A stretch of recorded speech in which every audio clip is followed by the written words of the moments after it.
தமிழகத்தில் மட்டுமே அதிக தாமதம். சென்னை பெங்களூரு எக்ஸ்பிரஸ் சாலை எப்போது கட்டுமானம் முடியும்? நாட்டின் இரு முக்கிய நகரங்களான சென்னை பெங்களூரை இணைக்கும் எக்ஸ்பிரஸ் சாலை கட்டுமானம் தொடர்ச்சியாக தாமதமாகி வருகிறது. இதற்கிடையே சென்னை பெங்களூரு எக்ஸ்பிரஸ் சாலை தொடர்பாக சில முக்கிய தகவல்களை மத்திய அரசு லோக்சபாவில் பகிர்ந்துள்ளது. இந்த அளவுக்கு தாமதமானது ஏன்? இதன் பின்னணி என்ன என்பது குறித்து நாம் பார்க்கலாம். தென்னிந்தியாவின் இரு முக்கிய நகரங்களான சென்னை பெங்களூருவை இணைக்கும் வகையில் எக்ஸ்பிரஸ் சாலை அமைக்க முடிவு செய்யப்பட்டது. இந்த சாலை 2 ஆண்டுகளுக்கு முன்பே முடியும் என்று எதிர்பார்க்கப்பட்டது.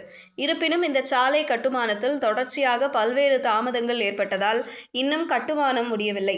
இதற்கிடையே இந்த சென்னை பெங்களூரு எக்ஸ்பிரஸ் சாலை தொடர்பாக சில முக்கிய தகவல்களை மத்திய அரசு லோக்சபாவில் பகிர்ந்துள்ளது.